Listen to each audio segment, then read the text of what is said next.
Usa ka babae napalgan nga patay sulod sa auto sa ihang bana. Katapos ang mga adlaw sa pagparehistro, gihugupan sa mga botante. Kapitolyo mo regulate sa mga activities sa mga tourist destinations, human namatay ang nag-selfie sa Kawasan Falls. Halinon ang mga buwak ug kandila samtang nagsingabot ang adlaw sa Kalag-Kalag.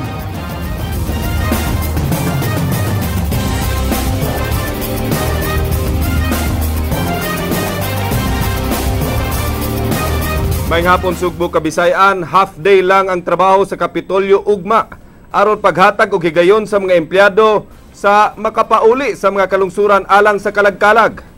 Mga sakop sa provincial disaster teams ipahimutang usab sa mga bus terminal aron makatubag sa mga emergency. Kini giaksyonan ni Jinky Rosit. Mupagawa sa memorandum si Governor Junjun Davide ngadto sa tanang department heads pagpahibaw kanila nga half day ra ang trabaho ugma sa tanang kawani sa Kapitolyo. Tuyo sa gobernador nga mahatagan og kahigayunan ang mga kawani nga makapauli og sayo aron mga lagkalag.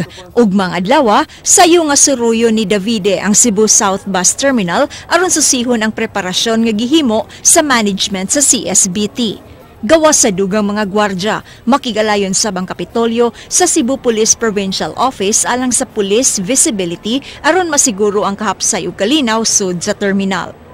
Mr. Dumaya has already come up with this plano for ensuring the safety and security sa mga passengers na dili magkahimukat sa CSBT.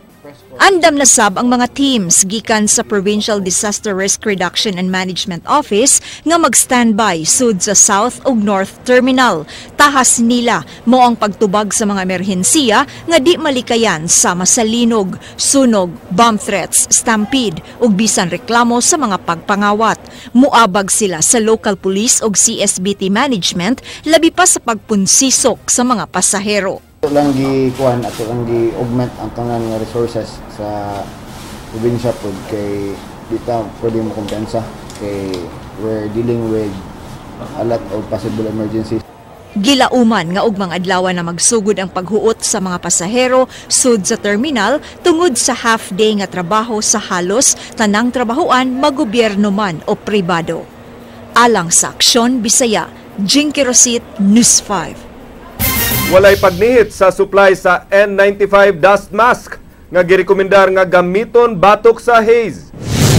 Wala say nakitang overpricing ang DTI sa ilang gihimong inspeksyon sa mga butika.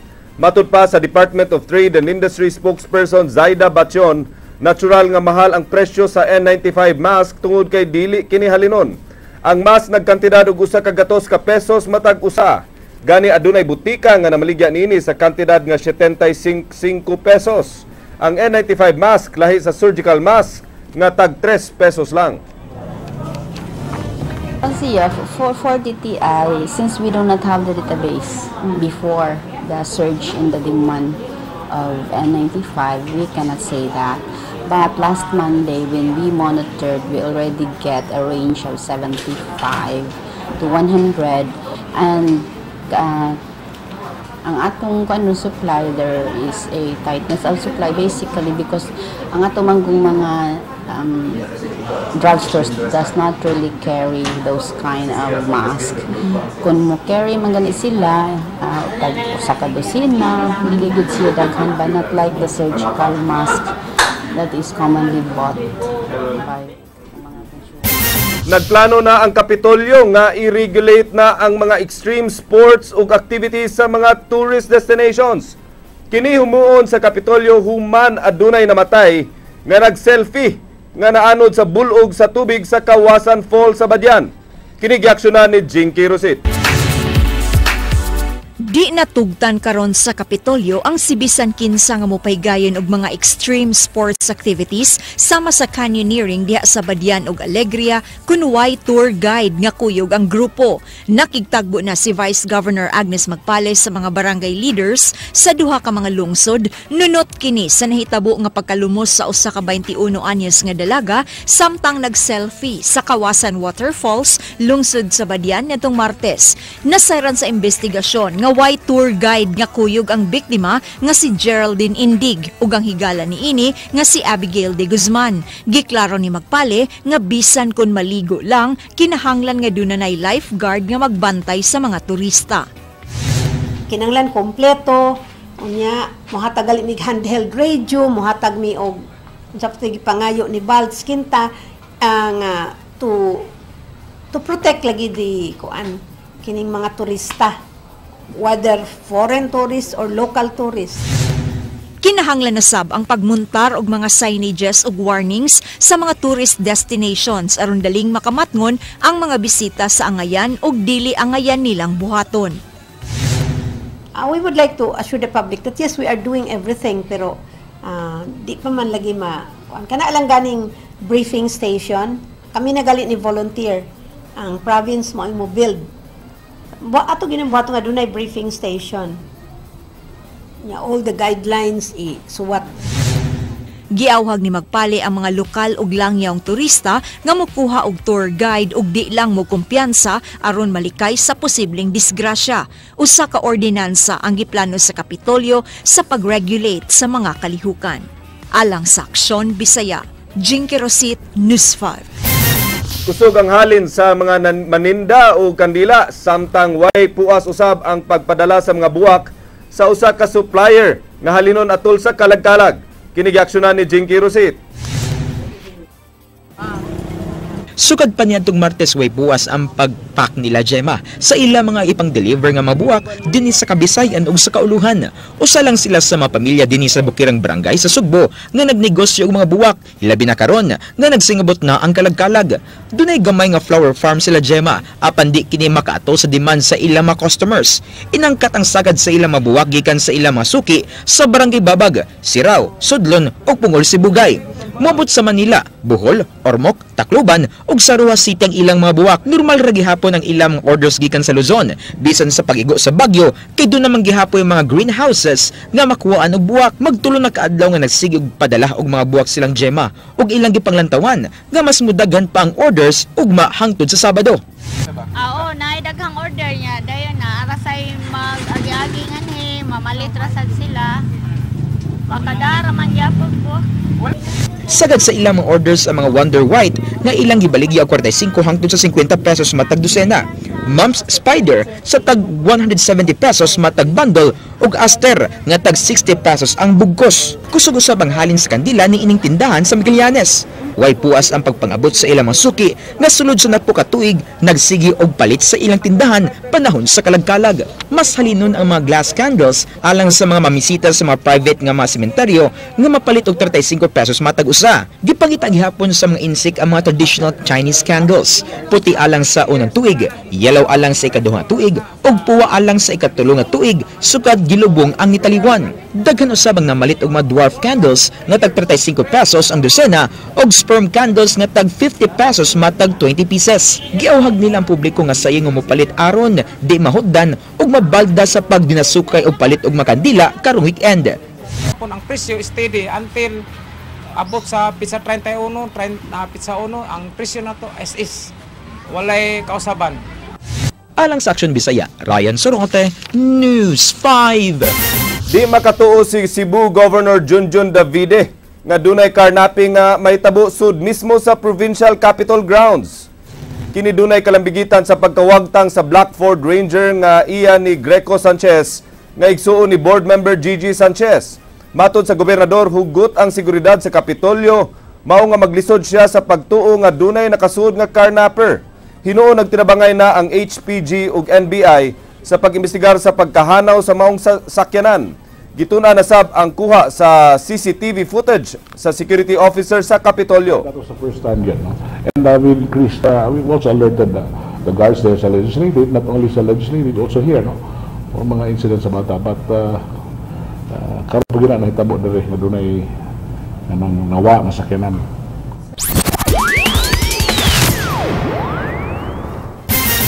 Murepresentar atol sa APEC Summit sa kauluhan ang syudad sa Mandaue. Di ni pasigarbo nila ang mga produkto nga nagikan sa ilang lugar. Ang report giaksyonan ni Ryan Sorote. Mura na sab kanang we've been able to achieve this, we've been able giulagway kini nga dakong kahigayunan aron mapakita sa tibok kalibutan ang mga talagsaon og tulido nga mga mugna gikan sa syudad sa Mandaue. Ipahigay ng expo sa World Trade Center uban sa laing mga presenters gikan sa nakadiang dapit sa nasod. Natulusab nga ipahimutang ang mga stall sa Mandaue do sa area sa mga international media correspondent nga moabot og 2,000. Wa pay labot ini ang ubang mga delegates nga moabot og 4,000. For this type of exposure to the international scene, murag igo ra gid ang gasto niini. 5 milyon pesos ang gigahin sa Mandaue City Hall aron madala sa kauluhan ang mga produkto sa mga musalmot sa Aya Mandaue Expo sa kauluhan. Paninguha sa syudad nga mahimong tinuig nga kalihukan ang proyekto kansang tumong ang pagpailas sa mga manufacturing products sa syudad. Giplanuhan usab ang pagpahigayon og susamang expo sa mga mall sa dakbayan sa Sugbo ug lungsod sa Konsolasyon aron mas mailang ilang mga produkto. Gipasigarbo usab sa City Hall ang ilang nadawat nga Seal of Island of Good Governance. Gihatag kini sa usa ka award-winning body nga nag-recognize sa mga local government units nga maayo mo plano ug mopatuman og mga proyekto. Gawas sa Mandaue City, gitagan usab sa samang pasidungog ang Butuan City, Balaan sa Bataan, Talisay City sa Negros. The city government has shown its ability to implement its plans. This has been shown through its breakthrough projects, ang atuang I-Am Mandaue Shop. Alang sa Aksyon Bisaya, Ryan Sorote, News 5. Gitunan karon sa planning section sa Mandaue City Hall ang pagbutang og bicycle lane sa Dan SB Kabahog. Nunot kini sa una nilang gipatuman nga experimental one-way rerouting sa Dakbayan. Base sa pagtuon sa Mandaue, nahimo na nila nga butangan og bicycle lane ang SB Kabahog nga nag-decongest tungod sa traffic. Gitunan usab nila ang pagbutang og mga railings aron mo protektar sa mga magbisikleta. Plano sa syudad nga mapatuman ang proyekto sa di pa matapos ang Disyembre karong tuig. Magsugod ang bicycle lane sa may City Hall hangtod sa Bagsakan area.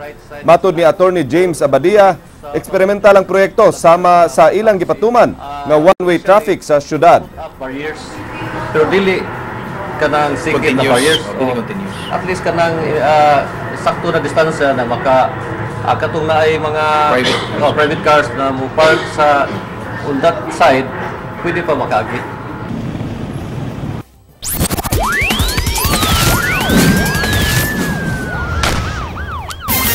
Sugod karong adlaw gipakatap sa nagkadaiyang samang ang mga pulis sa Dakbayan sa Sugbo agig pagpangandam sa seguridad sa kasaulugan sa adlaw sa Santos ug Patay karong Nobyembre 1 ug 2. Ugmang adlaw ang kapulisan mo inspeksyon sa dagkong samang dinhi sa Dakbayan, lakip na ang mga terminals. Atol sa ilang pag-inspeksyon sa samang ang mga manghatag ang kapulisan og safety tips aron makabantay ang publiko sa mga kiriwan ug kamot nga musiaw sa pagpangawat. Giisa sab ang red alert status sa Cebu City Police Office sugod karong adlaw aron alerto ang tanang unit sa kapulisan nunot sa ilang pagpangandam sa kalag-kalag. Gipahimangnuan sab ang publiko nga dili angayan dadon sa sulod sa sementeryo sama na lang sa mahait nga hinagiban, ilimnong makahubog ug mga sound systems. Nag-post na tag mga tarpaulin sa mga minteryo.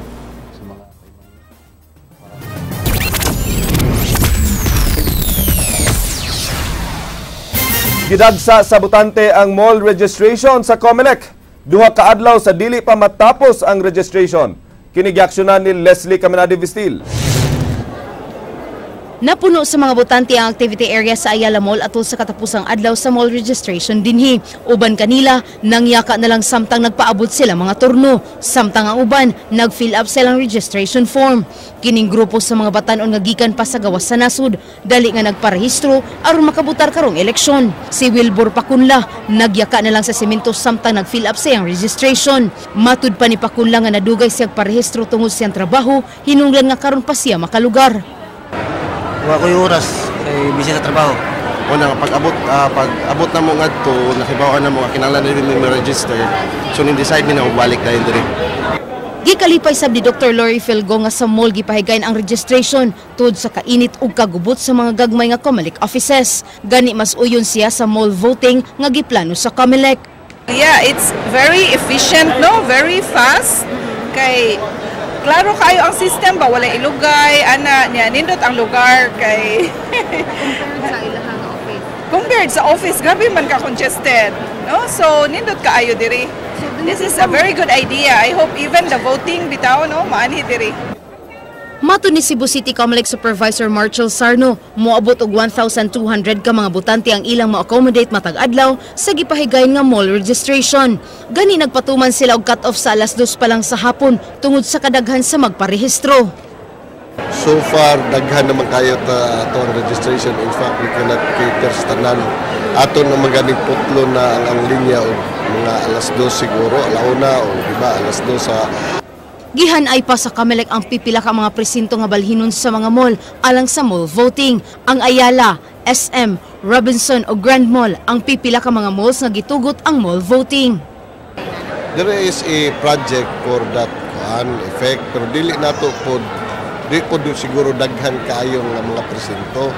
In fact, pangayuan mig report sa Manila kay ilang plano that some of the precinct ibutang sa mga mall. Ang ning okay na nga mag-conduct og mall voting. Ipahigayon usab ugma hangtod sa katapos ang adlaw ang mall registration sa Robinson Cybergate. Sulod sa upat ka adlaw nga mall registration, gibana-bana nga miabot og 5,000 ka mga butante ang nagparehistro. Alang sa Aksyon Bisaya, Leslie Camina de Vistil, News 5.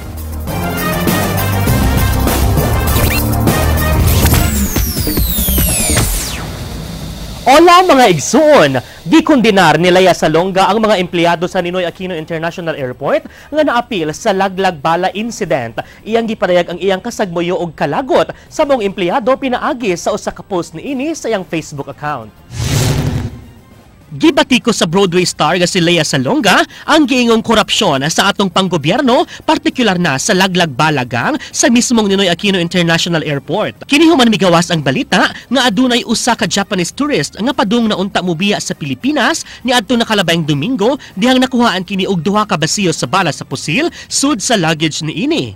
Kagahapon sa hapon, nagpost si Lea sa iyang Facebook account sa iyang pagkadismaya sa mga kadagkuan sa panggobyerno sa Pilipinas. Sa maong post, iya usab nga gipaambit ang iyang pagpahimangno sa mga turista nga kinahanglang magbinantayon sa panahong musudong sa Pilipinas. Giwadwad sab sa aktres ang giingong modos sa mga empleyado sa niya kung diin tamnan nila og basiyo sa bala sa pusil ang mga luggage sa mga turista ug dayog pangayuan kini og bayad aron maareglo na lang dayon. Giparehag sab sa aktres ang iyang dakong kauaw sa gipangbuhat nga di makiangayon sa iyang mga kababayang Pilipino. Kahinumduman nga laing OFW ang nadakpan sab sa maong airport human giingong nakaplagan og laing basiyo sa bala sa pusil sa luggage niini. Apan gibuhian ra sab dayon kini human lahi nga bala ang naipresentar sa Pasay City Prosecutor's Office. Og mao kadto naglangkob sa atong Aksyon Showbiz karong adlaw, hangtod ugma mga igsuon ug alang sa walay karapusang mga showbiz chismis, uban ko ninyo matag alas 7:30 hangtod alas 9 sa buntag, Lunes hangtod Biyernes sa Rated JP sa Radio 511.9 News FM Cebu. Alang sa mga nag-unang lights camera action showbiz, kini si JP Laucatsera ug ang atong word of the day nagkanayon. The true beauty of a person lies in the hands of the makeup artist. Agay!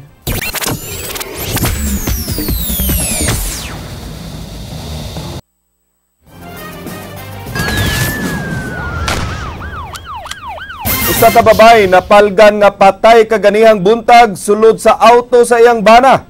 Ang biktima ulahing nagkuyog uban sa iyang bana kagabi. Kini giaksyonan ni Ray Pasaporte. Napalgan kaganihang buntag ang patayng lawas ni Agnilin Uy sulod sa sakyanan sa iyang bana. Unang namatngunan sa usa ka security guard. Ang giparking nga sakyanan kagabi sa Almindra Street sa Barangay Mabulo, Dakbayan sa Subo. Tambo na ako sa salamin. Gapos mong tiil. Ako tingitawag na ako si Jonas, ng stay in yung building mo. Frey, narabay, may gigapos nga kwan dito. Ataw murag patay na. Miabot ang medical team nga suway nga misusi kung doon na pa'y kinabuhi ang biktima. Nasuta usab sa Crime Scene Investigation Unit sa Cebu City Police Office nga dunay samad pinusilan sa ulo ang biktima. Ang bana sa biktima nga si Wayne Christopher Uy nagpabater kagabi nga samtang sakay silang duha sa iyang asawa. Gibabagan sila sa duha ka armado nga tao nga sakay sa usa ka motorsiklo diha sa North Reclamation Area sa Mandaue. Mo to baghuman gyud pagharang na kuan ko ni tiunan man ko mo sige na pagawas ba mo gawas ko da ko so dayon so gikuha sa kanan so wa mo ko kibago kay nakoy ko pa niya tuo ko nga katnapon ba ko hostage pa ko or kuano kwarta na bitaw or ano ba so ni gawas po ko so ilang gikuha sa kanan dai paghuman so gatuo ba ko kay tinuod yang hutlat ana ba o hip ana ba wala ko kibago sa movement sa paghuman to nakaging na po ko Tiktoy tra ko dito sa kuan. Nabot mo magalas diesel usa ka na pa-blatter. Wa ano ko na siyak man ko. Di mo ko. Lakip sa nakuha nga ebidensya gikan sa sulod sa sakyanan ang usa ka bala sa kalibre 45 nga pistola ug plastic container sa mineral water nga dunay sulod nga gasolina. Sa parang ako lay pasison dili pa sa usa ta kay inauna usab namang nawong sa pagka tungod sa samad. Pero ang immediate family mao gyud maka-confirm kung bawo gito siya. Kaning gasolina sir nga nakuha na to. Asa man posible sulogon ka ni or ako sin posible pod pero natanaw na to ang iyang gasolin sa luyo kanang ablihandan abli magod. Ang 31 anyos nga biktima og iyang bana upat ka tuig na nga nagbuwag. Aduna sila'y nag-ung-ong nga annulment sa korte ug wala na mag-ipon og puyo. Si Wayne Christopher og ilang tulo ka anak ang nagpuyo sa Tipolo, samtang ang iyang asawa nagpuyo sa Dakbayan sa Talisay. Nagkita sila kagahapon aron mag-istorya kabahin sa ilang annulment. Ang bana nga si Wayne Christopher Uy giisip karon sa mga pulis nga usa ka person of interest. Human adunay usa ka saksi nga gihuptan ang kapulisan. Accordingly, nakita ni siya nga kuyog. Nasa laing witnesses nga itong interrogate karon posible gid siya ug positive ni siya nga identified pero napa ongoing pa ang interview sa witnesses sa kanang witness karon nga bago alang sa Aksyon Bisaya Ray Pasaporte News 5. Alang sa dugang update, atong makauban sa linya sa telepono si kapatid Ed Cañete. Ed Cans, unsay update sa kaso?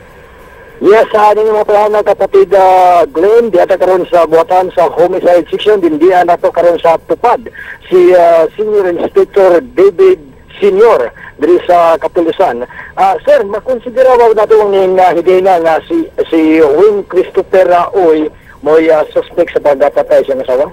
Sa pagkakaroon dili pagyato na makuhan according sa mga investigator wa pagilig-on nga ebidensya nga makapindaw niya as a suspect so karon napatay gather nga mga kuan invited nga mga witnesses na pay usab paunon pa ni pikaponon nila kaya may duha dia under gi-investigar pa so naleng ta gini nga mo positive na jud nga siya anak pa sila mo decide nga as arrested siya. So, pagkakaroon, ongoing po ito investigation.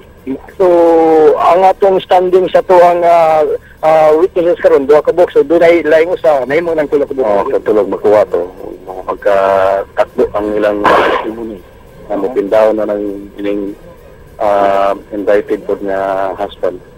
Sir, nahinabi na ba ninyo ang abogado ni Wayne Christopher? Diri na naman diri sa sulod. Na investigador na sa sulod. Na ako ikaw ko mo atag og info ni bahin sa surrounding lang sa investigation ni kinatibukan na ipatakhatag og complete na detalye. Sige sir, salamat sir. Si Senior Inspector David Senior diri sa Cebu City Police Office sa kapatid Glenn. Di nato nga nasaran nga ang abogado karon ni Wayne Christopher Uy na kidi si Attorney Arnold Kugal di ako sa buhatan sa homicide section nagiya pagigirabihan kini si Wayne Christopher dito sa kaya niya pagbisita diri sa homicide section mo ang pagtan-aw po sa mga tinugyanan sa kapulisan diri sa homicide na sa Cebu City Police Office wa bay buhabay kalapasan sa tawhanong katungod ang pagpahigayong ninyo sa gihimo sa mga tiniganan sa kapulisan. Asubdis namin atong gitabot na makuhaan na itong hingkit ng mga pamahayag kung sa mga update may kalabutan ng kaso nga napagang patay ng sa kababae na si Angeline Oy diagid sa Pislay Alminda Street sa may barangay Mabula. Kapatid Ed Cañete. Daghang salamat kapatid Ed Cañete. Umaw ka to ang mga balita sa Aksyon Bisaya. Ako si Glenn Soco. Mga balita nga pundasyon sa ligdo nga opinyon ug konkretong solusyon. Bisan asa, bisan kanusa. Kapatid, kay di lang kutob sa balita. Aksyon!